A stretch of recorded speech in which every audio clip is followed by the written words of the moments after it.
Trap it down. Trap it down. Trap it down. You gon' trap it down. Trap it down.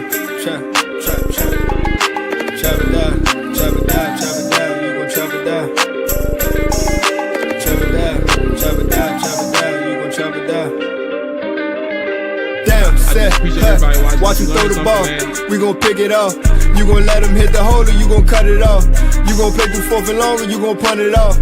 Your defenders, heavy hitters, put your pads in. Don't be looking for the ref to throw no flags in. Keep the helmet on, keep the cleats tight.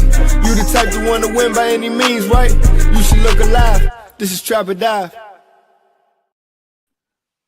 Yes, sir. Welcome back to another episode of Trap or Dive Podcast. I am the Trap or Dive Podcast, Mo. And look, man, everybody's in the building today. Yeah. Commander side, all 32 side, man. Ride Dog in the building. What's up, bro?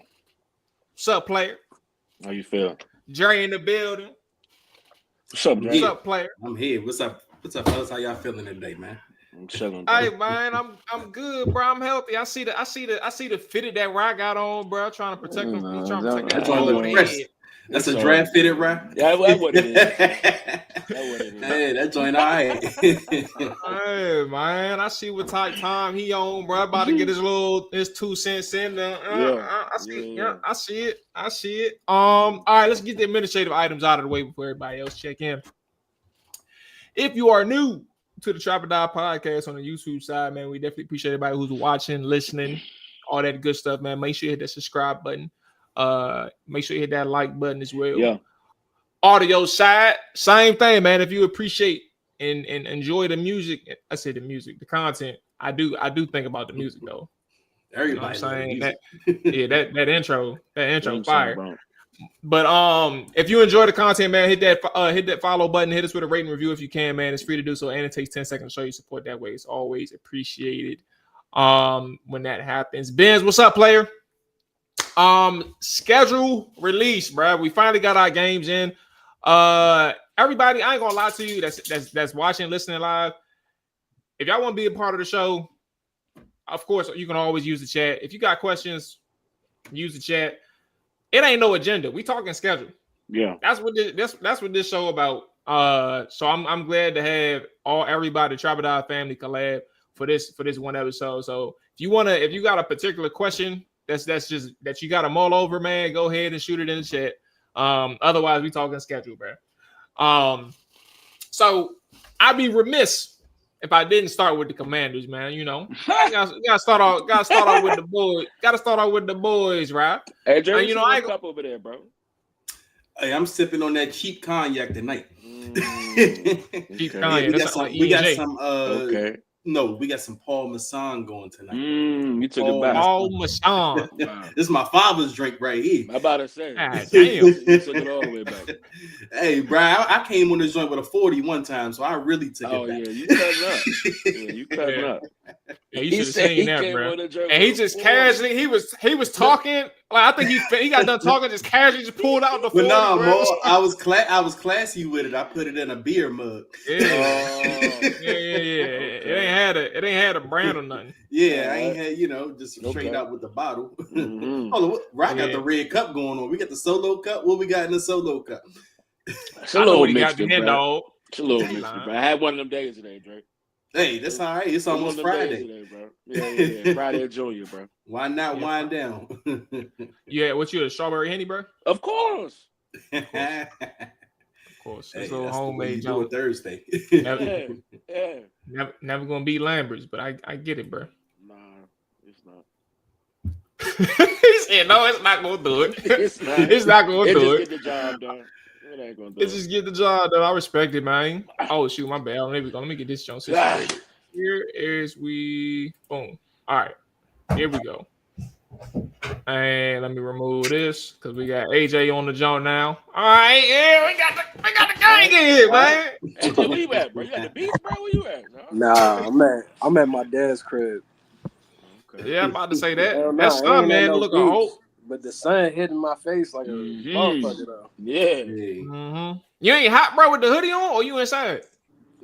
Nah, it's like cold as hell in his apartment. So Yeah. Oh, okay. I just stepped outside just to get some sun, but it felt like I'm living my life like it's golden, like Jill Scott over here. So. Nick, what's going on with you, player? Same old shit, just another day, man. At Frisco at the start, bro. You know how we get down. Oh, okay. Yeah, I see the team issued gear on. Oh, the perfect night, yeah, bro. I'm about to say we about to do that NFC East talk tonight. That's how we do it, man. They ain't fire you yet, bro. What? They ain't fire you yet. Come on, bro. You think we went 12-5 for no reason? Back to back to back. Who went 12-5? Bro, I'm not talking about last year, bro. Obviously, don't bring up injury riddle. Last year is old, That right? man skipped 2024. I thought he was talking about his Madden record or something. Like, nah, we know that's 13-3 franchise. minimum. You know what I'm saying? Y'all know how that go. Ask Maul. Bro. Yeah, you're doing 13-3. Yeah, I know. All right, let's get into the schedule. Nah, I don't know, bro. Hey, Commanders, man. Like I said, I'll be remiss if we don't talk about the boys first. Right, I don't know if you're going into any games this year with your bro Todd, but if you're not, you might as well just head to Spain, bro. Bro, first of all, y'all cutting up. Y'all going to Spain. Y'all spending that money. I already know. Y'all spending that money. It ain't that bad. All right, bro. It ain't that bad, bro. It wasn't that bad. It's that bad to me. Look, I'm drinking $10 Paul Masson. I ain't got no Spain money. All right, so look though, and obviously we can all talk about what we're seeing with the schedules. I'm about to try and pull it up. Oh, I got it on my phone, but we have 6 primetime games. People want to get technical for whatever reason, bro. 6 primetime games. 2 standalone, 8 total games on national television, however you want to swing it. But the Commanders, man, is in the spotlight. First game up against the New York Giants, but like the way that they structured the zone, I ain't gonna lie to y'all, bro. I'd be a fool if I tell y'all on here that I see us going 17-0. Like, right? I'd be a fool. Expected that. I don't think. Maul really just blew me, bro. I know he didn't. But I don't have no complaints about like how the schedule is structured, bro. Like the crazy thing with the Cowboys and the Eagles, the Giants are up there too in terms of strength of schedule. Like we're all in the top 10. So like I don't have no complaints. But I thought I saved the schedule. I guess I didn't save it. Oh, I did. All right, here it is. Yeah. I really don't have no complaints. But like the way it's structured, the last 4 games of NFC East division games is probably like the one part where I'm like I raise a question. But outside of that, like it was gonna be tough regardless how you sliced it. Yeah, I mean, I think you go ahead, AJ. Yeah, I was just gonna say I think the schedule is the schedule. You feel me? Like at the end of the day, I think the main thing that you look at is when do you get your bye week and then primetime games. But if you're a team that's succeeding, you also have a superstar quarterback, you're going to get those primetime slots. So it only makes sense that you're going to be put in these premium opportunities. The scary part is injuries. Like it's for any team. Who's going to stay the healthiest? And I think that's where Washington benefited a lot last year. Majority of their team, the primary guys that can make a difference stayed healthy. Now, when you get into that back end of the schedule, that's when you get a little bit concerned because those division games are tougher to play. That's the only thing that worries you is just staying healthy, especially at the quarterback position, because the last thing you want is Marcus Mariota having to play on Monday Night Football or Thursday Night Football or Sunday Night Football. But, I mean, the schedule is the schedule, bro. I think Jaden is made for those moments of prime time. It's dope to see that Washington could do that in just 1 year. And, yeah, let's just see how this shit go. I think it's an amazing schedule for them. Kick off against a division foe, end the season with a division foe, and being able to kind of control your destiny as far as a division, especially when you go against the Eagles and the Cowboys to end the year. Look, first off, I gotta say, AJ, it's you got the most peaceful sounding background. You heard the While you're birds? talking, I heard the birds singing. Like he sound like everywhere I want to be right now. You know what I'm saying? But I agree with AJ that the schedule is the schedule. I mean, but obviously the primetime games is the big talk, and the standalone games, however you want to classify them. I mean, that's the Jaden Daniels effect, and it's going to be fun. Like each and every one of those games are going to be like a big game to watch. Like I was actually kind of surprised that they didn't put us on prime time with the Lions. Like I thought we were going to get a prime time game with that, but I guess they decided the Bears would be more intriguing because they want to start this little Jaden rivalry. But man, the biggest thing for me when I'm looking at the schedule, I actually just noticed this today because I don't really see anybody talking about this. But that stretch in November is so crucial. We're playing 3 playoff teams in November. Well, Miami wasn't a playoff team last year, but that's a capable playoff team. But the thing about that stretch is you don't have a true road game that whole month of November. So you have an opportunity to kind of build some ground on some good teams, some really good teams, while you're playing 3 home games and obviously 1 game in Spain. But that's a stretch that I'm looking at the Commanders to kind of take advantage of.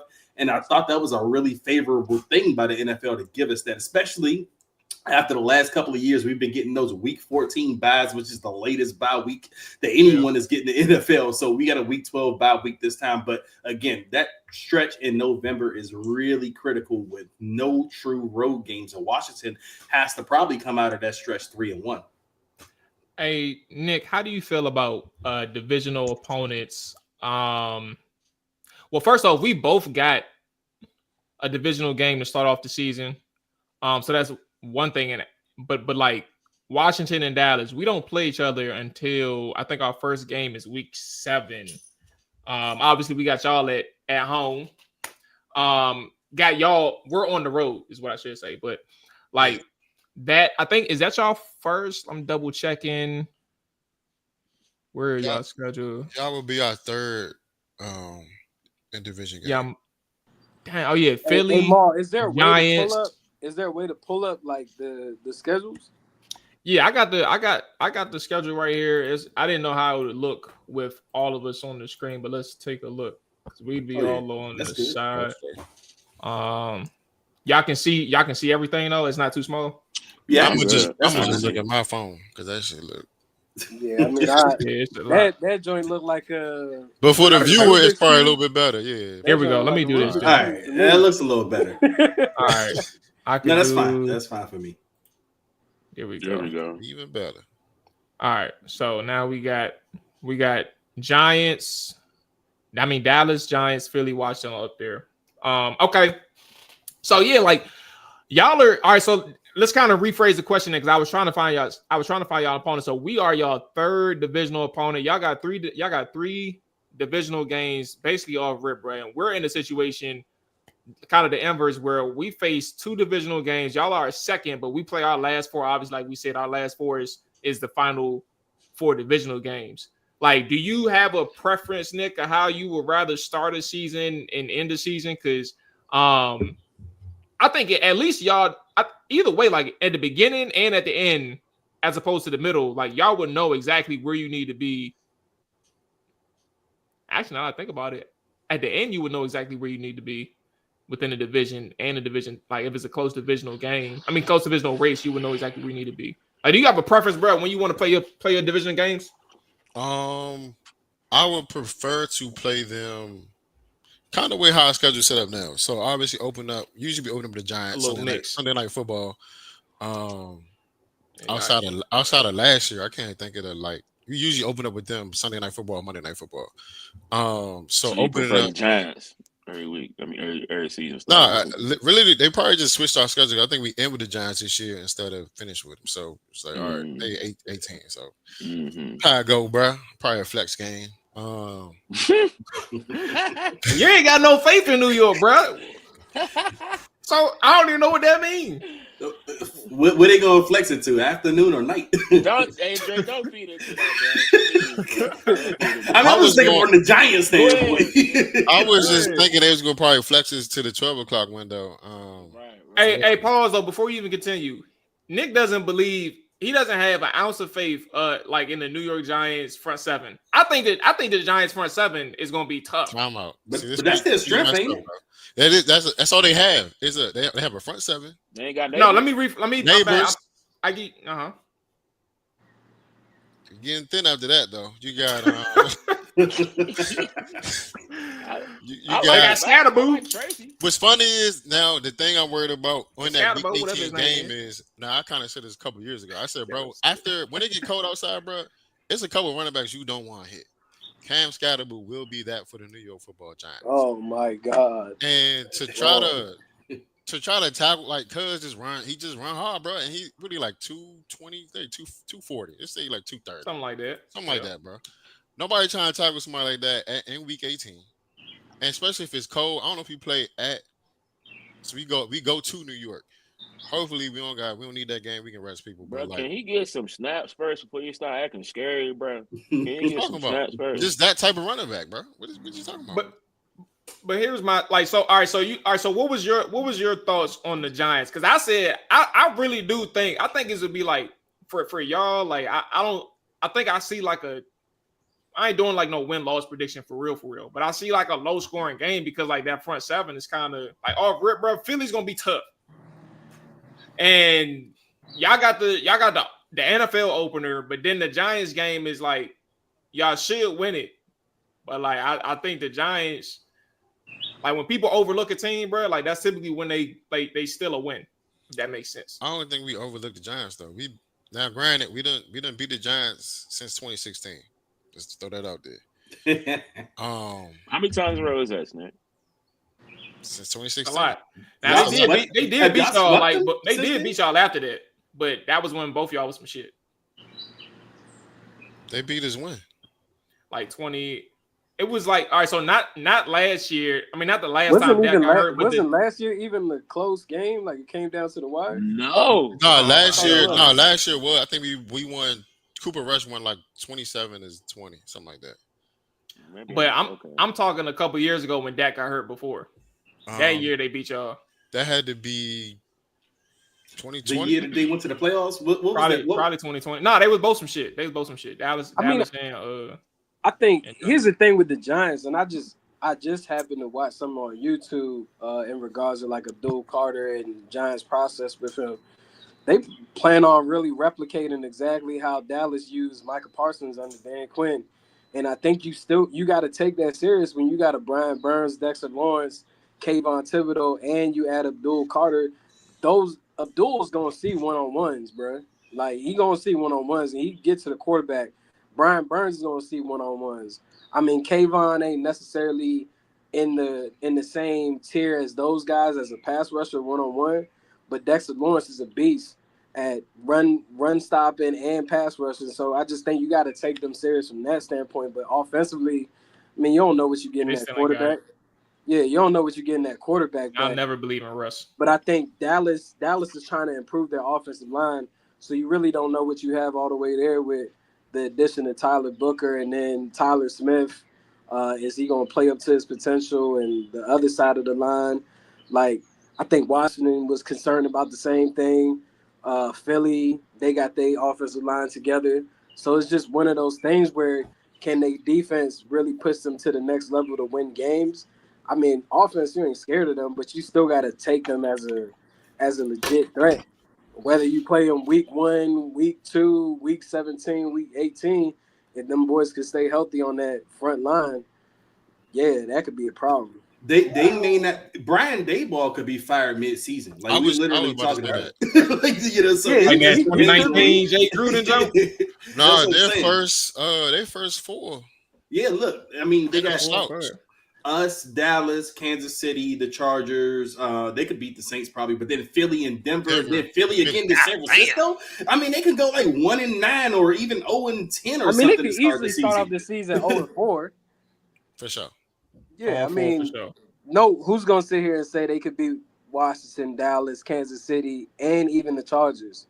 Like Denver on the road, and the Saints on the road. And even though the Saints, we don't know what the Saints quarterback situation is, but I mean that's not going to be an easy game for them on the road. I mean they could go like 0-9, 0-10. You know what I'm saying? So who knows? So I got a question for you real quick. What up? Do you believe Russ is in a better situation in New York than he was in Pittsburgh? It ain't no situation that's gonna make Russ look better. So your whole thing is their defense is supposed to be the 2000 Ravens. That's what you trying to tell. That's the only way, based on how you feel about Russ, is they gonna win. Well, they can also bench Russ. They don't have to. They don't have to start Russ. They got Jameis Winston. They got Jabu and they got Jackson. Well, Jameis not gonna come in week 2. Bruh, they drafted Jackson. But I mean, also I know they drafted Dart, but Dart still got to beat out those 2 guys. Yeah, I mean, honestly, bro, I think it's funny that Russ did come in off rip and said, "Yeah, I'm the starting quarterback." Like almost a day or two after he got signed, bro, when he did his pressure, and I'm like, "Damn, bro, like, do we know that for sure? Because you got benched in Pittsburgh." They probably told him you got a chance to start. I don't know, bro, because that's a little crazy. I mean, at the time, he probably thought he was. He was at the time. I do think that there's going to be some stability offensively, but like, what does that look like production wise? Like, he does bring some stability. Like, you're going to be able to stretch the field with him. That don't mean it's always going to connect. And on top of that, like, there's a limitation with that because if a team can take away the deep ball, bruh, then like, what do you got with Russ? In my opinion, like he's in terms of his age, his mobility isn't really threatening anymore. So like I just don't know, bro. It's a good question, but I don't know what that production looks like. I think we don't even know what a Brian Daboll offense is at this point. Like, that's frustrating because I like him, bro, and I've been saying that for like 2 years, but he just has a terrible situation offensively. Yeah, I think Josh Allen definitely got him that job. I mean, I didn't necessarily see an impressive play calling in Buffalo either. It's just like you got a superior talent at quarterback. Like AJ, remember Brian Daboll was an offensive coordinator for like 20 years before he got a head coaching job. Josh Allen was the one that kind of came in and saved his life because he was with those bad Cleveland teams back in the day. He was offensive coordinator of those teams, and no one talked about him as a potential head coaching candidate until Josh Allen comes along and he has the success he had. And now Brian Daboll is a hot head coaching candidate. He comes in the New York Giants, and it's been a dud so far. Now, granted, he's had Daniel Jones for most of his career. Who knows what he does with Russ and Jabu, but I mean, and Jackson Dart. But I mean, I don't know. I don't have a lot. I mean, the fact that he even fell in love with Jackson Dart in the pre-draft process just tells you everything you need to know right there, bro. To trade up and get him was kind of yeah. And you signed Russell and Jameson Winston. And then you traded up to get Jackson Dart. It's like, what are we doing here? Like that whole organization is screwed up because they tripping. Yeah, they're not saving their job no matter what they do. Like everything is going to be a road to them getting fired. Like there's no exit. Like you can't escape this that. Is it. You can't escape that This is the end. Let's take a pause on NFC East right quick, man, and spin a block on the AFC South, man. We got the boy Cam Ward, you know. He about to go ahead and take off in that AFC South, but talk to me, bro. You got Denver, Los Angeles, Indianapolis, Houston as your first 4. 3 of those teams were playoff teams last year. Where does the goddamn Cam Ward led Tennessee Titans get their first dub, bro? I just ask that you all bear with me for a couple minutes while I run through the schedule for a quick second. So obviously, first thing that stands out, league and do us no favors, sent us the Denver Mile High for Cam Ward's first game, which is not an easy place to win. So we'll have to take that there. Not about to go through wins and losses, bro. I'm about to say, got the Broncos. They got to turn back around and play the Rams. They're obviously one of the best teams in the conference. So first 2 games out the gate, definitely tough to deal with. Next thing that stands out to me, our bye week is on week 10 this year, which is a lot better than it was last year. Last year we had it super early. It was like week 4, which did us no favors. So I'm a lot more comfortable with it being in week 10 this year. It's not super late. Like Dre was saying, y'all had week 14. I'm glad it's not that late. Week 10 is pretty cool right there in mid part of the season. I feel like the most important stretch of our schedule begins week 7 through 13. It's like a 6-game stretch, whereas we have 5 out of those 6 games we have at home, including that 5 out of 7. Yeah. And Wait, bye am I week, tripping? Oh, I didn't even see Jacksonville. My bad. 5 out of 6. yeah, the bye week is week 10, so that's in between that stretch. I feel like that's gonna be a good week. I mean, a good stretch. Whereas we're gonna have to show something during that part. Like 5 home games out of 6, we got to do something about that. I feel like maybe the biggest game on our schedule to me outside of division games, the Patriots come to Tennessee. Vrabel coming back to Tennessee. If we not around or right there by 500 by that part of the season, I feel like Callahan is on the clock. On the clock already. Yeah, on the clock. Okay.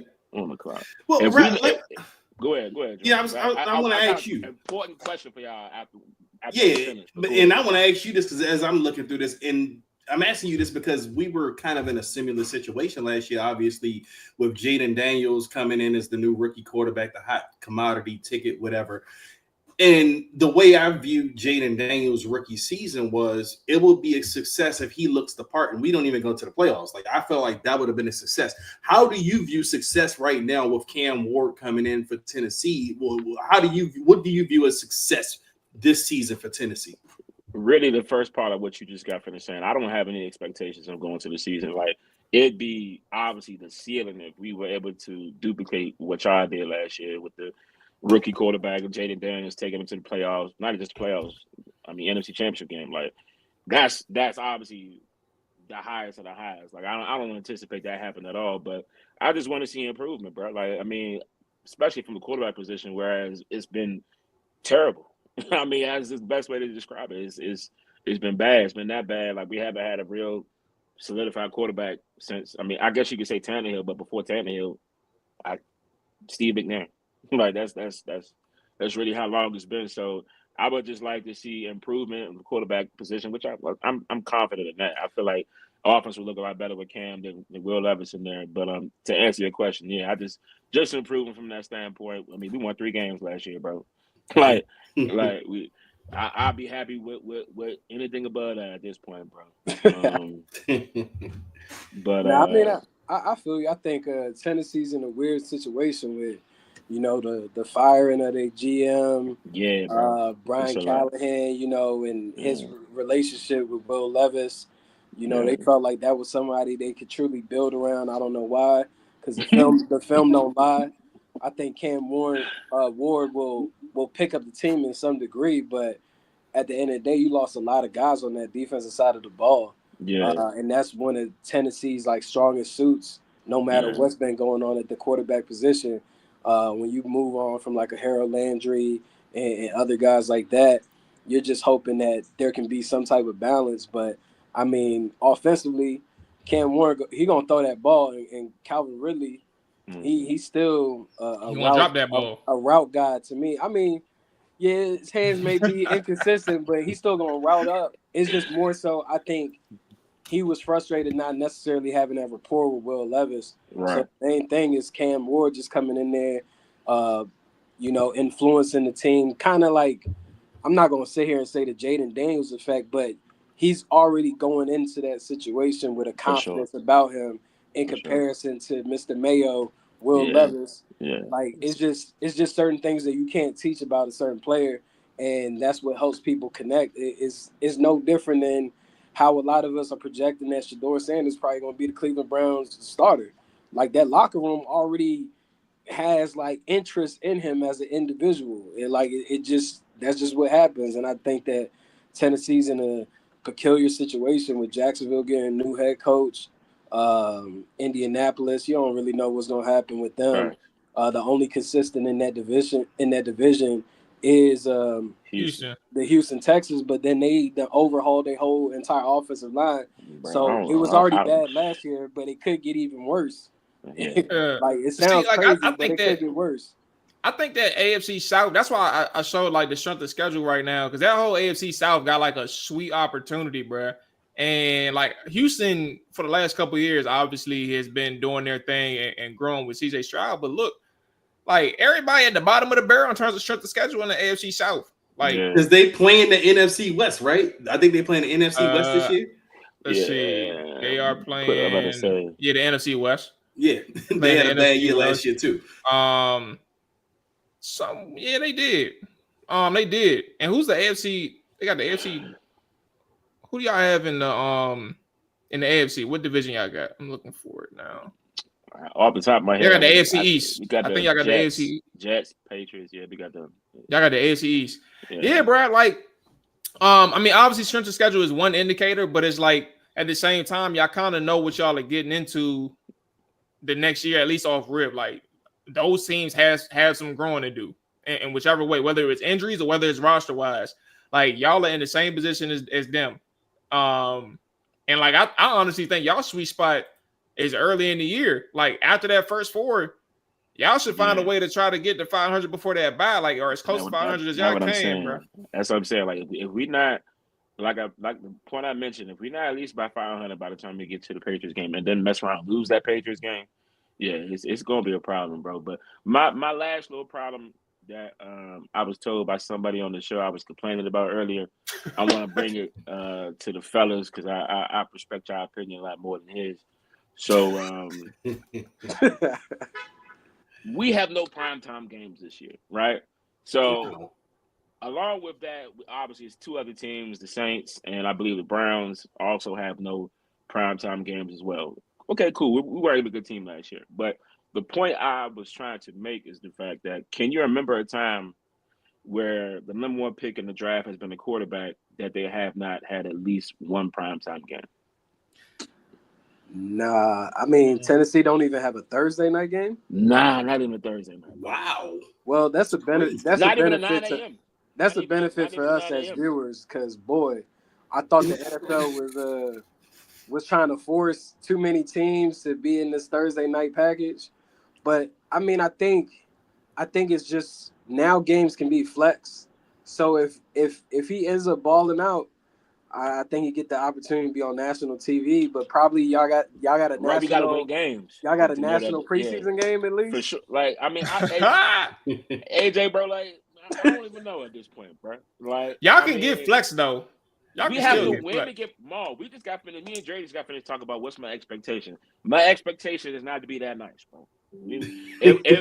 So that's the expectation of the NFL. We drafted drafted well, in my opinion. We didn't added pieces. We addressed needs, but I don't see like. I mean, only way is like obviously if we battle for the division to the end of the season, cool. They might flex us. They might. Right. Why y'all are going for? Why you camera keep like zooming in and zooming out? Interactive. You got a videographer? It's my iPad, bro. That's like really. I'm like, what? I'm like, is he doing a TikTok? That's crazy. I think it's just one of those things where it's like Cam Ward, like those that really know football know about his skill set, but he can't really sell to the masses right now. And with the team that he's with, there's no one else to pair him with to even sell it. So it's like, you don't know. I mean, but Dre, AJ, my point is like, obviously everybody's been number 1 for a reason. Caleb Williams, for example. Yeah. Maybe it's the franchise. Obviously, Chicago's a lot more popular team than the Titans, but like, even Bryce Young in Carolina had primetime games. Had 2 of them. Like, I've been searching, AJ. Like I've been looking. It's a big thing for Ryan. Like 2 decades, bro. I ain't seen one yet, bro. I ain't seen one. I'm gonna tell you what the NFL did, bro. All right, what they do, bro? Huh? They realize y'all not gonna be that good. Right. They want to save Cam for when, you know what I'm saying, he developed, the team get around and get a little bit better. They said, shit, we don't want to throw that product out there off Bucks. Right. And obviously, I think with the other platforms getting these primetime games too, they like, bro, we don't want the Titans. Not to say, you know what I'm saying, but they want the Panthers. Panthers got what? I mean, CJ Stroud, Heisman Trophy winner. He showed that he can be productive. Carolina got a better market in some degree. And yeah, I mean, the market, AJ, I think that's it. I think that's it. He came on strong after he got benched. So that's why. So it's kind of like what Nick is saying. Like NFL don't want to just put Tennessee on TV and it look like hot doo-doo like we expecting them to be.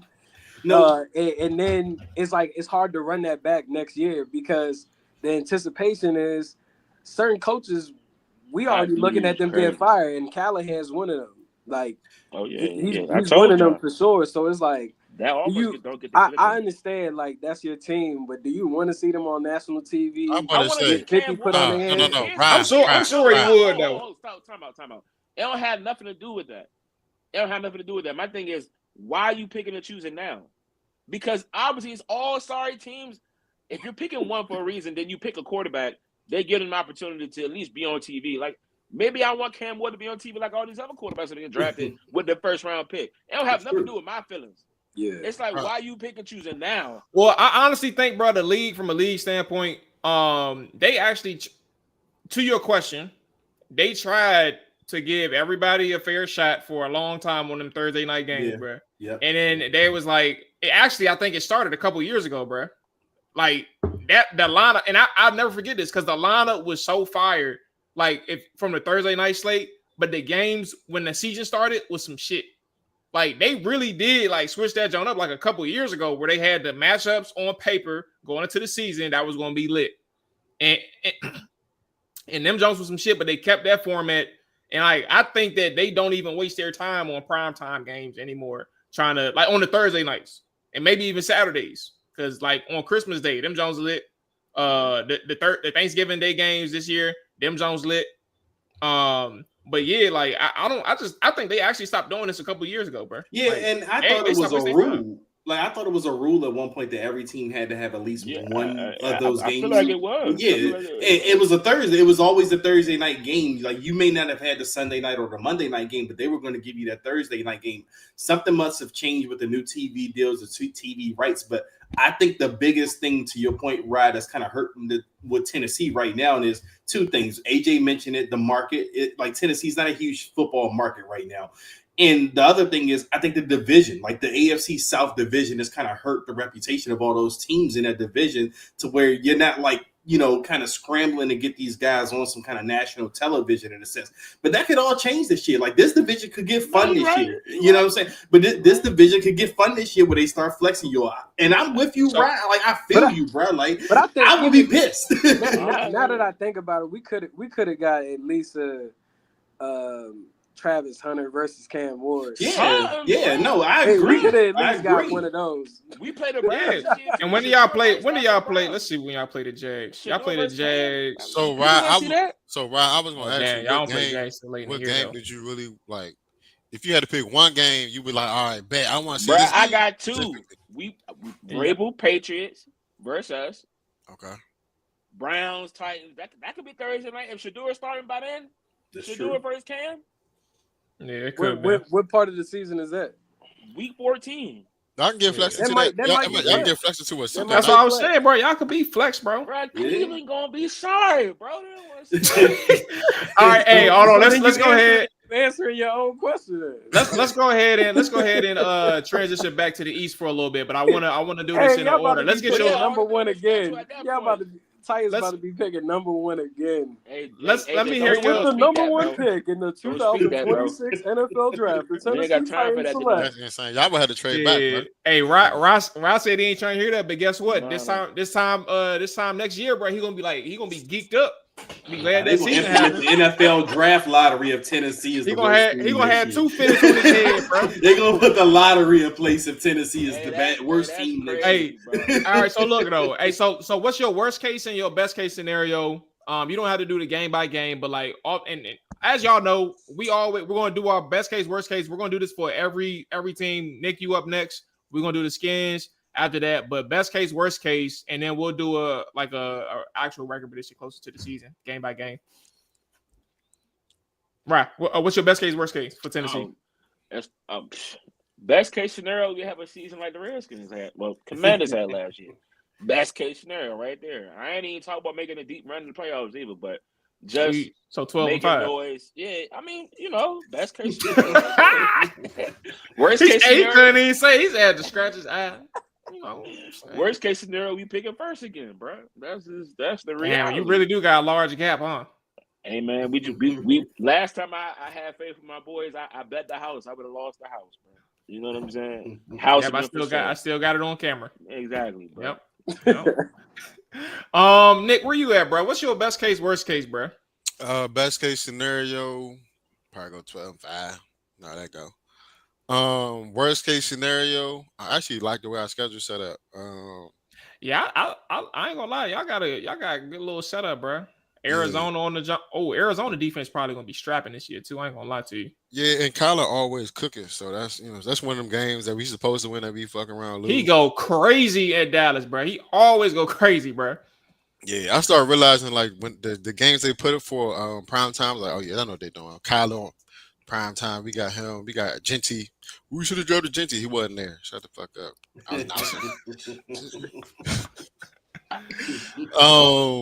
But nah, the worst case scenario, bro, 10-7. Hey, y'all can realize that's the worst case. Okay. Really optimistic. That's optimistic.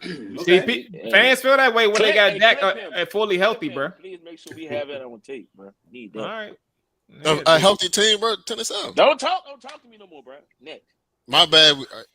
But now, like on some real talk though, like the NFC East is probably like you know how we talk about on the All 32 side, at least last year, the AFC North, like how tough them boys usually is for like consecutive years in a row. Like the NFC East this year and the AFC, we got the AFC West, like the division for our division, bro. Like we got the toughest division, I believe, in the NFC, and we're also going up against the toughest division in the AFC. Like that shit gonna be this gonna be an insane year, bro. And that's why I think shout out to Jay Tizzy in this zone. He thinks that Philly gonna come down a little bit. I think that this is gonna be like a winner in the NFC East probably gets 11 dubs. It's gonna be a bloodbath this year. It's gonna be different than last year. I'm with you on that. Yeah, I think 11 dubs, bro. Like wins you the NFC East. Okay. Worst case, best case. Either way, AJ. Go ahead. Just to piggyback on the Philly jump, I do think Philly take a step back low key. Losing CJ was tough for their defense, and they gave it up for like the worst guard outside of the dude in Tennessee. And then Hold on, bro. Oh, they traded for. He snuck that joint in there. Hold on, bro. What guy? What guy you talking about, bro? Bro, who was y'all right guard last year? When we went into the game, bro. I don't know. He gone. I don't know who you talking about. Who the right guy? I seen Cuz you talking about right tackle. That's what you talking about. He was a right tackle? He's a tackle. Every time I seen him, one of Niners just signed NPF. Oh, for real? Yeah. Niners just picked him up. But yeah, well, yeah, bro. I just think, and then I feel like they were so healthy last year, bro. It's so hard to that's very true. Saquon never stays that healthy. Come on, bro. Saquon played a whole season, got 2 bands. I just feel like it's a lot of stuff was cured by winning, and you know what I'm saying, that AJ Hurts thing still, I think it's still there a little bit when shit not. Look at Snick. Snick is hilarious. You know I just, bro, how many people read a book on the sideline, bro? Bro, multiple games. Doing that all season prior to somebody. Multiple games, bro. They said, "Hey, AJ, what's the problem? Passing. It's only one person passing the ball, bro." Hey, you might see George Pickens pick up a book on the sideline as well. Nah, you don't got to worry about that. That's definitely gonna be a interesting book. Y'all got problems, bro. Hey Nick, which one of y'all between you and Rick? I really did forget. Which one of y'all don't like Dak? Don't like that? Probably Rick. I'm cool. Nah, I think Rick like that too, though. So I'm thinking of Mook then. Probably. I don't have a problem, bro. This is my Mook can't stand Dak, bro. He wanted him traded. He said he don't care about the contract or nothing. Go ahead, Nick, because I do got a comment on that. Go ahead. To your comment, bro. Go ahead. Because I'll go after you say what you gotta say. I think honestly, bro, you know the conversation around quarterbacks where they say like some teams just buy themselves time by dealing with or like keeping around the quarterback that they don't necessarily fully believe in that'll get them the championship or get them the Super Bowl ring, but they're good enough to keep them in the conversation. Like, I think that, let me add on to that. And because of those quarterbacks and their ability to keep them in the conversation, they are afraid to start over. Like, I think that Dallas is in a situation where Dak is probably never, like, he's good enough to keep you in the conversation. He's going to win you some games. He's going to look good in the regular season. But I think that if Dallas was really like, if they, you know what I'm saying, that they, you know, if they let them Jones hang, bro, they be like, you know what, bro, let me get rid of you. And let me look for something better. Every team ain't gonna do that. Joe Milton season. I don't think ain't ready to hear that. Problem though. Like I think I tweeted 2 weeks ago, Dak is a top 10 quarterback in the NFL. I just think that a lot of people just want to focus on him. But when you look at the head coaching position, like they haven't really had good coaching, bro. Like their best coach that's been on that staff in the last five years is Dan Quinn. Outside of that, even Brian Schottenheimer getting this job, like he's a terrible offensive coordinator. So Dak is gonna have to cook with two hotheads, with CD, George Pickens. There's a reason why George was traded. You feel me? Like he's an amazing talent, but he's been having this problem since his collegiate years in Georgia. You feel me? So it's just gonna add on. Then you're talking about such a media frenzy team where your damn owner is having press conferences right after games. It's really not Dak. I mean, I feel like Dak. Well, I want to be. You can finish. I just want to be clear. I'm not saying Dak is the problem. Yeah. I'm talking about from a commitment standpoint. I don't think that I don't think that Dak is the guy that's going to win you a championship. And I don't think, regardless of the situation, if I think he's a top 10 quarterback, why would I not be committed to that? Because you could easily move on and you could be playing with the Will Levises of the world. You could have the Nathan Petermans, like whatever. I just don't think who could they bring in to help push them to the next level? Because I really don't think it's quarterback play. Like, if I'm not mistaken, they roster took a hit now. So 2023, didn't Dak have like almost 5,000 yards, 36 touchdowns, and like 9 interceptions? That's just off the top of my head. AJ, my question is, what's your ceiling with? Because a top 10 quarterback is kind of watered down in today's NFL. Like I think it's a top 5 to 6 guys, and then there's another tier of guys. And I look at Dak, and I'm with you. I don't think Dak is that bad of a quarterback, but I also look at Dak in that Kirk Cousins type of tier of quarterbacks where you're paying these guys top dollar, but you're also going to be depleted somewhere else on the roster. And when you're paying these guys top dollar, you kind of need them to do a little bit more than they do right now. And that's the issue. Whereas a Jalen Hurts, he's probably in that tier of quarterbacks with a Dak Prescott. But the Eagles have drafted so well over the years, and they have such a strong roster that they don't need Jalen Hurts to be in the tier of the Lamar Jacksons, the Josh Allens, the Joe Burrows. They don't need them to be in that tier because they have such a strong roster. So that's my issue with Dallas. Like, Dallas roster isn't where Philly's roster is, and you kind of need that when you have a Dak Prescott. That boils down to the head coach and the owner. Like, the owner won't even let the real person that's picking the players really cook. Will McClay is really the GM over there, and he's not getting to really cook. So it's like, you can insulate someone's deficiencies like a Jalen Hurts when you can surround them with talent, because you're listening to what your coaches want, you're listening to what your personnel team want. So when you can add a Saquon, when you can add a Devontae Smith, AJ Brown, you already have a dominant offensive line. And name another team that do it like Philly, bro. Yes, that's years and years of work. There's not many teams that do it like Philly, and it's been a long. And you know, Dallas ain't gonna do it. It's been a long process for Howie Roseman to get. Understand? Yeah, it's been a long process for Howie Roseman to get to this point in his career. He's been with the Eagles for over a decade plus now. You feel me? But it's just like the ownership and who they're hiring as head coaches is not making it easier. Like, there's no way in hell that Brian Schottenheimer should have got that head coaching job, bro. There's no way. Even the Mike McCarthy's of the world. All right. Like, there's no way. I mean, not to keep talking about Dallas, but it's like, I just and feel then like Nick had something to say too. So yeah, I just feel like if you move on from Dak, who? Yeah, you kind of hit it. You kind of said a lot of points I was going to say. Two things. We're kind of like the Steelers. We're never as bad to get a good quarterback in the draft.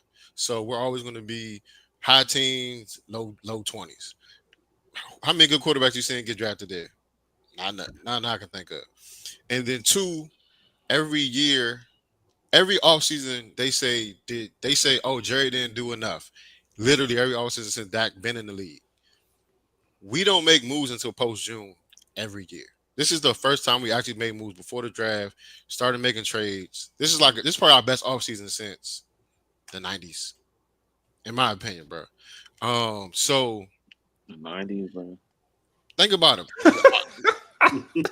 we didn't trade for Amari till we found out Cole Beasley wasn't the number one answer. And that was at the deadline. So what was that, week 8, week 9, whatever that year? So off season, this is literally our best off season ever in 30 years. Bro. Why do you call it y'all best offseason? I'm curious. Because we haven't done anything prior to acquisitions. Like we've actually went and tried to make our roster better. Think about our big acquisition last year was getting Zeke back at running back. He got cut. That was like, oh, that's going to boost our running game. We're going to bring back Zeke, an undrafted free agent, and Rico Dowdle. We had 2 undrafted free agents and right tackle, right guard after Zach got hurt. Like our roster never is the greatest roster. Everybody says, oh, their roster not that good. Did they do enough to? I just posted today. They had a segment. Oh, did Dallas do enough to be playoff contenders? We do this shit every year. The same narrative goes out every year. We don't do nothing in the offseason. Then Dak overachieves. We go 12-5. Then they say, oh, why y'all making the Super Bowl? Y'all had us beating some shit 8-9 before the season started. Now we go 12-5. We got these expectations y'all didn't have preseason. So it's like he overachieves. If Dak played for another team, he'll play a 2-time MVP, guaranteed. With the same stats he had that he got beat up by Lamar, when Lamar had 20 touchdowns and like 4 picks. First of all, Lamar's second MVP, Dak should have won. All right, yeah. All right, I think it's time to pivot to a new topic. Yeah, No, bro. I think so too, bro. That's a wild statement. No, I'm not gonna lie to you. Check the stats. Check the stats 2023. Check the stats. Lamar got 2. Time out. Lamar only got 2 MVPs, correct? Yeah, his second one. Check his stats on his second year MVP. Check his stats. Okay, I'm about to pull them up. Check his stats. Why you do that? No, why you do that? Let's get Rick. Let's get Rick on, bro. Because it's just like it don't even compare. Just check his stats. Rick, we going through. Have you seen your schedule yet, Rick? I want to make sure he yeah.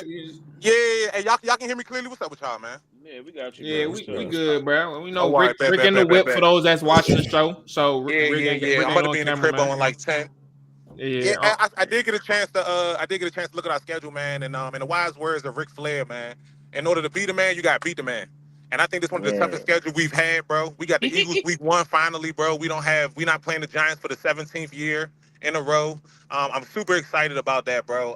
What we're gonna do with this schedule, I have not the slightest idea. But I like it.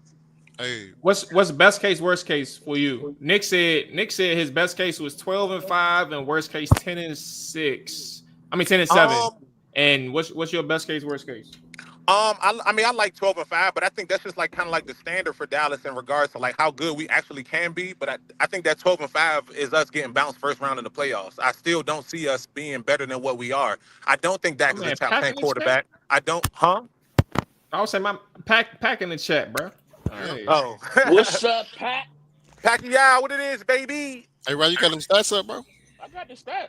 But yeah, bro. I don't see us doing too much, bro. Honestly, bro. I think me personally, bro, I would like us to finally have like just a shitty year. Excuse my language. I just need us to do it, bro, because kind of like to Nick's point, we're never good enough to get what we need. Dak's not a top 10 quarterback. Dak cannot move the needle for us, bro. He does exactly. Top 10 right now? Is Dak the Bradley Beal of quarterbacks? I've said this for the last like 2 to 3 years, bro. Dak is a top 12, top 13 quarterback. Dak Prescott is not good enough. Dak is not good enough to get up. Yeah, he's not good enough to take us. He's not good enough to take us to the playoffs or win games in the playoffs.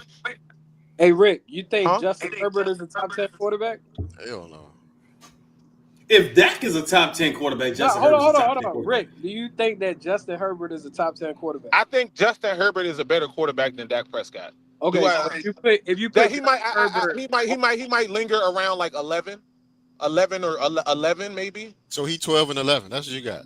I told you I got Dak around, like right on the outskirts, looking in the window of the top 10 quarterbacks, bro. Okay, so who's a top 10 quarterback in your opinion that if you move them from their current team to Dallas would immediately improve you guys to, I guess, being a Super Bowl contender? With the same exact roster, coaching staff, ownership. No, okay, all right. Oh, no, here. So I did hear a little bit of your point as well. So I just want to address that real quick before last year's roster, Rick. No, I got you. I don't think it's all Dak Prescott. To your point that you were making earlier when I was sitting in the lobby. Okay, so I do agree that coaching has been an issue. I've spoken about that. I do agree that Will McClay is one of the people who actually allow us to thrive. I think Jerry Jones has to. I don't want to say the word, but he kind of just needs to not be there anymore. For us to have some kind of success. You said die. Nah, I didn't say that. You said that. Retire, bro. Retire. There we go. I don't think. But the thing is, though, he's not gonna retire. You get what I'm saying? That's not happening. You're dead. He's the next Jerry Jones' son. Jerry Jones' son or Cat Boy is gonna take over, bro. That's crazy. It's over. They have to be gone, bro. Is there a quarterback that can come and change our organization? I mean, maybe like a Joe Burrow, somebody who can really throw the ball. You feel me? I'm talking about and thrive in like big moments. Well, AJ was asking like if you had a top 10 who can immediately come in. It's going to be a top 5 quarterback. It's not going to be a top 10 quarterback. Okay. That's going to change our organization. That's also a point to be trash. That's also a point that I think about too. Like when we were talking about top 10s, bro, like I do think that there's legitimate, you can rank quarterbacks out there. But like I think the people that's going to win you, like who's going to consistently make you a Super Bowl contender year in and year out, in terms of the quarterback position, is only going to be like your top six quarterbacks in the league, top 5 quarterbacks in the league. I'm telling you, bro. Like everybody outside of that, you got to have a perfect situation or a really good situation around. Jalen Hurts. That's kind of Jalen Hurts. My opinion. All of them, bro. I don't think Hurts top 5, but he definitely up there in top 10. Where is Jaden? But he has the team though. He has a team around him. To your point, Molly G. You get what I'm saying? He got the best team around. I want to know. Where is he? Hey, I'm about to hop off real quick, y'all, because I'm pulling up. You gotta look at the camera, bro. So I'm about to hop out real quick. I'm about to pull up to the crib now. All right. Bro. You said where Jaden Daniels is. I'm trying to figure out where he at on this because I mean last time I checked, y'all was in the championship game. Perfect time to get into our best case, worst case, bro. I like how y'all talking. Hold up, bro. Before y'all do this, Rod, give me Lamar stats, please, bro.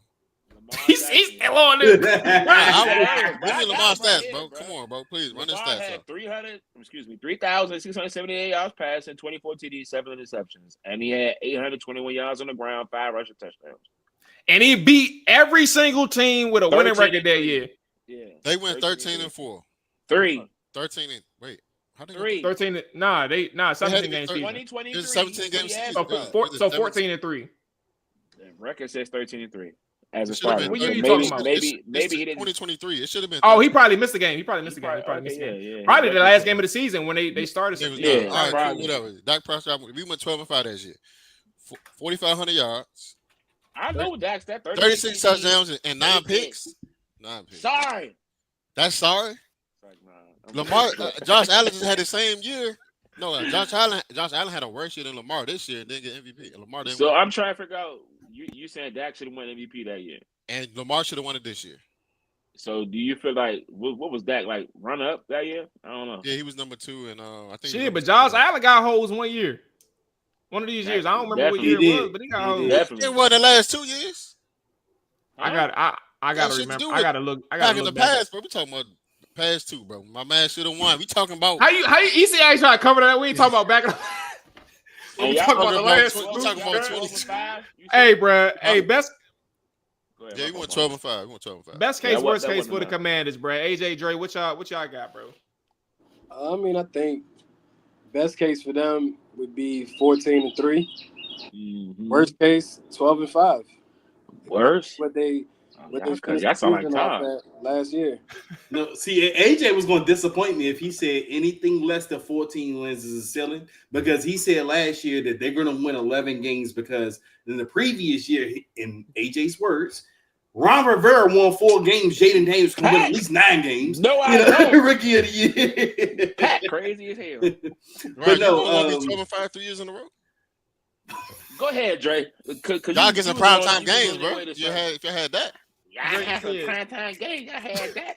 Boy, hey, bro. Hey, right, you good? Y'all got Cam Ward, man. Y'all look right. Hey, Dre, I'm not worried about them, bro. Enjoy them fucking 1 o'clock games, buddy, with everybody else. That's all good.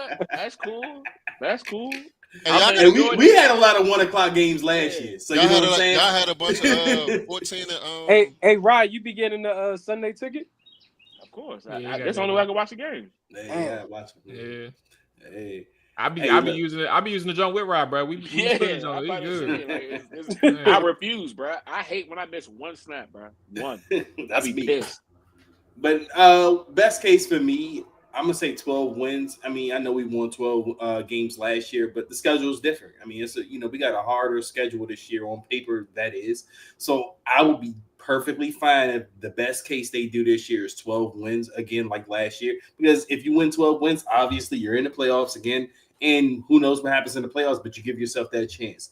And I think the ceiling or the floor for this team is 10 wins this year. I mean, and again, that's because of the schedule. So I am completely fine at the place we are at where I'm talking about the ceiling for Washington is 12 wins and the floor for Washington is 10 wins in year 2 of everything that's going on with them. Hey, Dre, I was just about to say, bro, it must be a good feeling saying the floor is 10 wins. Hey, it was a bad feeling for 30 years, right? We had a bad 30-year stretch. I don't know what that's like, though. You know what I'm saying? Hey, man,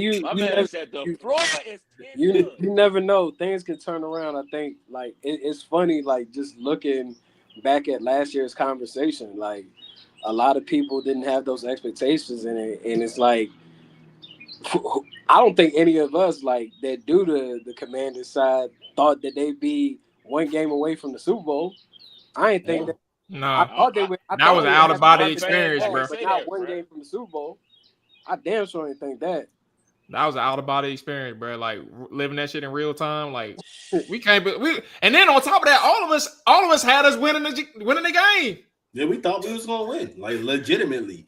Hey, it started off all right.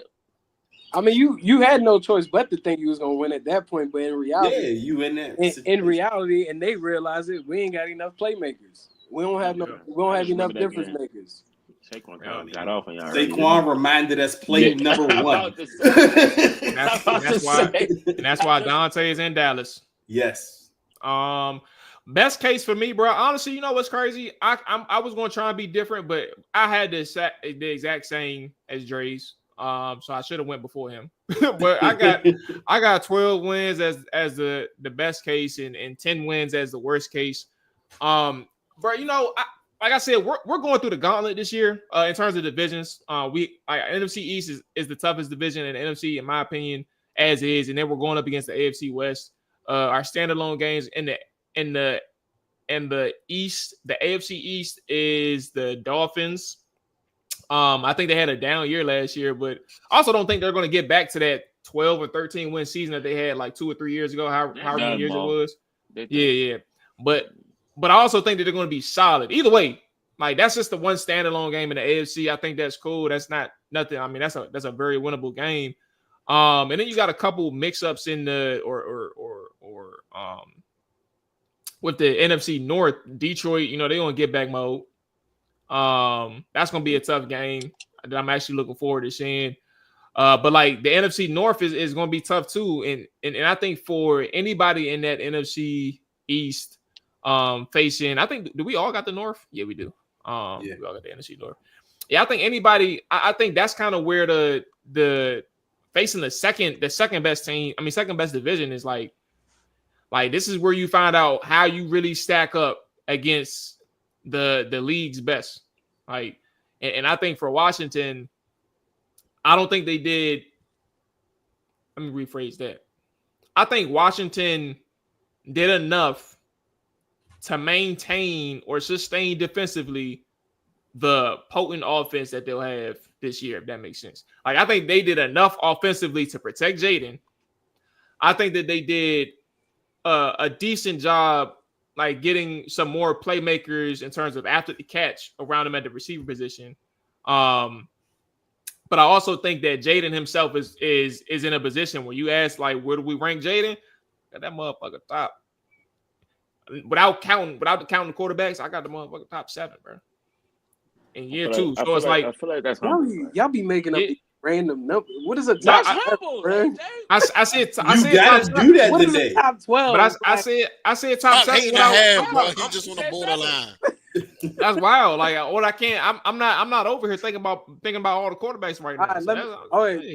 Before we start to close out the show, out of the teams for like the 2025 season, who do you think is going to be that surprise team? Like, who do you think is going to be that team that wasn't a playoff team? You know what's wild? I ain't even finished my point, but I just got thrown off. I don't even know what my man, because you said top 7. I don't know what a top 7 list is. Like that. No, it's not a list. I'm just saying that he's no better. He's no worse than 7th. That's all I'm saying. That's all that means. Hey, but real quick though, since I got y'all on the show, I feel like we talked about this with Mom, but I want to know what y'all think.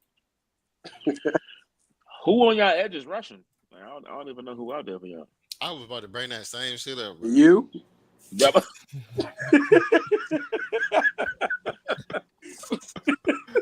It's a collective thing. Right? We're going through a collective process. All of us. Let me hold $1, right? We gonna rush. Let me hold $1. Yeah, we gonna rush some of that jet minimum.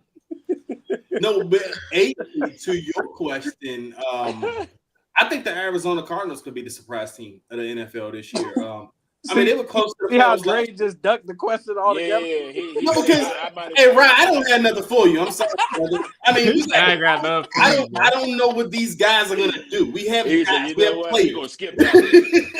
I really don't know. I can't talk on these guys. I can't speak them up. I can't hype them up. But that is a legitimate question mark though for the team still. Like you got the names, you got the vision is there. I say this all the time. I even did a film session on them. Like the vision for what they want to do with the players is there, but it's like because you got your pass rusher. They got Jake Martin. They got a pass rusher, like a pass rush specialist. You got your edge setters.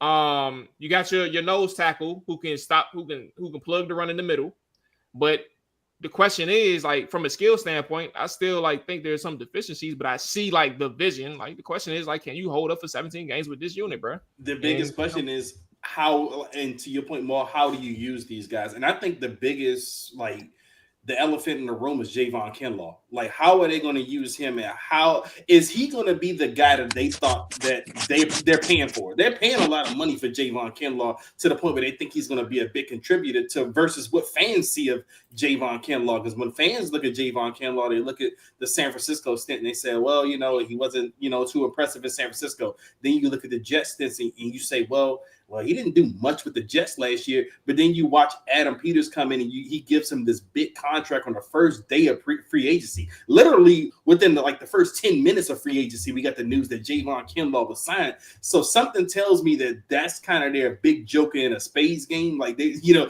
like we're pulling out this Javon Kinlaw thing that no one else expects. Boy, Niners in the Jets. That's a major. He played in the middle. He played like a 3-tech. I think 3 tech. I think to answer your question, bro, like we really don't know. It looks like they're trying to convince everybody that they're gonna rush as a unit, but honestly, not as a unit. Yeah, I mean, if you everybody, go sneak on the field real quick. We need to get this pass first. Yeah, because I mean, it's just like go. You really don't have someone that can win one-on-ones on your roster currently. Like, I'm not about to count on Jacob Martin. Like, what? I didn't even remember he was still in the league. So it's like that's the frustrating part about the draft for me. And you know, the fact that they drafted Josh Connolly Jr. with that first round pick when you had Donovan Ezeraku, Mike Green, and other pass rushers there. But even in the second round, I felt like they could have moved up and maybe even still went and got one of those guys. I would have preferred one of those guys over a Trey Amos. I know a lot of people say the cornerback position was a weakness, but I felt confident in Jonathan Jones playing outside corner, whereas now you don't have no guy to win one-on-ones. And if Donovan Ezeraku is who I project him to be on the next level, Parsons on one end and Ezeraku on the other end, it's going to be a problem. So it's just like, really don't know how Washington is getting to the quarterback. That's the thing. Like, you really don't know. It's just going to be. But you know, AJ, it's just going to be rushing as a unit. the chat has brought up an excellent point, and this is something I've been talking about as well. When people, because I had a guy come at me the day of the draft when we used our 4th round pick on Jalen Lane, the wide receiver from Virginia Tech, and he tells me, "Oh, I guess we plan on winning every game 50-48." And I'm like, first off, edge rusher in the 4th round is not going to change the trajectory for the season. You know, like you're not going to draft the 4th round edge rusher and expect this guy to come in and change the whole defense. But the biggest issue Washington had on defense was what last year? It wasn't necessarily getting home to the quarterback. It was stopping the run. Any team with an efficient running game had success against Washington. Dallas, even with Rico Dowdle and Cooper Rush at quarterback, had success against Washington last year. Obviously, we couldn't stop the Eagles last year. What happened when we played the Falcons and Bijan Robinson? Bijan Robinson embarrassed these guys. I feel like the issue more so. Yeah, Bijan got off on us. I mean, we didn't have an answer. Yeah, at least in the first half. You need to be able to do both, bro. Like, you need to be able to you do. Run and get to the quarterback. But I mean, but what was the bigger issue? That's the question. I mean, when you remove, I don't have the stats in front of me, but when you remove Dante Fowler's 11 sack season, he had 11 with y'all. Yeah, a lot of those was in one game. Probably he probably had like 4 in one game. Dante had 11 sacks with y'all. Yeah, he had like 10 sacks, something like that. He was double digits. Sacks. Yeah, like you move. Nah, that's why he was so mad. He had to run it back with Dallas. He thought he was about to get paid, but it's like he can't stop the run for shit. Dante had 10.5, and then Frankie Louvu had 8. He can't stop the run. Louvu had 8 as a linebacker. So, I mean, crazy. It's just one of those things where you just find out. But I guess to answer the overall question, I think it'll be the Atlanta Falcons, man. I think the Atlanta Falcons turning around with them drafting a Jalen Walker and James Pierce Jr. That's what's crazy. Yeah, them boys got speed. They're gonna get to the quarterback, and Michael Penix being able to start the entire season. Yeah, it's gonna be a different unit over there. I think they get to the playoffs this go round, and the Carolina Panthers gonna be nice too. I don't think the Bucks return back to the. Yeah, somebody mentioned the Panthers. Shoot. He mentioned the Panthers, intelligent man. But then also, who else mentioned it? Somebody else mentioned the Panthers. Gotta be from Carolina. He got Eagles beat the Raiders in the Super Bowl. Oh my god. Oh yeah, I think the Panthers. The Raiders? Oh my god. Imagine putting money on that right now. The Raiders in that division is tough, but I do think the Raiders can be wide receiver. Like, who's the starting wide receiver? They got Brock Bowers. Quarterback for him. Gino, that's right. Yeah, Gino is over there now. Yeah. But if I had to think AFC though, because y'all all went NFC so far. If I think AFC, that's actually tough because like my first thought initially was the Chargers, and I know they made the playoffs last year, but I think like they can be even better. It's kind of where I'm getting in terms of a surprise. You're not gonna say the Titans, Mo? I'll let you say it. I ain't gonna say it. That's all good, bro. You don't care, bro. Or maybe even the Patriots, bro. If I had to go from like AFC worst, the correct AFC team is the Bengals. It's the Bengals. No, that's a good pick though, Dre. They kind of good though. They defense still sucked, but they didn't make the playoffs. They didn't make the playoffs last year. Wait, that was the criteria that the team didn't make the playoffs. I think AJ said they didn't make. Oh, all right. I'm gonna go with the Patriots then. I think Jacksonville can get there. Shut up. They got Stephon Diggs, bro. You know who I was? This is why if Daniel Jones could be halfway decent next year. Hold on, stop. Hold on, where's he now? Indianapolis? Yeah, Indy. Okay. I'm not doing it, bro. The Colts. I don't want to hear that. The Colts have you about to upset me. Top tier talent. I was having a good show, bro. Bruh. You really about to get on my nerves, bro. They Daniel Jones only thing enough to make. No. Huh? This is you halfway listening, bro. Halfway listening. I said if Daniel Jones we out of here after this, bro. Can be halfway decent, bro. The coach can do some damage, bro.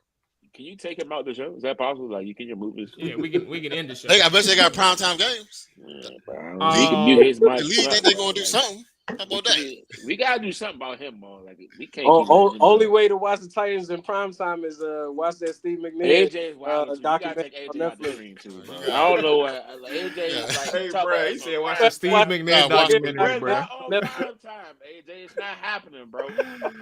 Hey, what's that junk? A football light, bro? Watch that joint on NFL Network. All right. We're back to our regular schedule next week. Because of an Indian joint. AJ, bro. Come on, dog. Hey, man.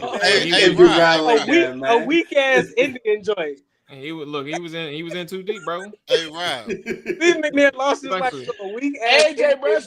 A weak ass Indian joint. That's crazy. She was weak though. She was mid goes, bro. I was like, damn, Steve McNair messing with that joint, man. That's crazy. Check us out, bro. Well, I guess the moral. Let it be me and Khalifa or something, dog. He said, "Oh my Lord Jesus, bro, that shit." He lost his life to Dunkin' Donuts. Watch Untold Stories on Netflix, bro. Eddie George is doing good things these days. I think he's coaching somewhere, right? He just got a new job too. Eddie George is doing all right out there. It's all right, Rod. It's all right, Rod. We closing out right now. We closing out right now. Hey, look, back to our regular schedule next week. All 32 back on Wednesday with Rod Dog, Nick, Rick. We back on Tuesday. Maybe try to get a guest on, or maybe like have a little fun with a game by game prediction. We'll see. But we'll figure it out as the day gets on. But yeah, that's gonna wrap it up for us. Y'all enjoy y'all weekend, man. Stay safe. Yes, sir. Back next week, bro. Peace.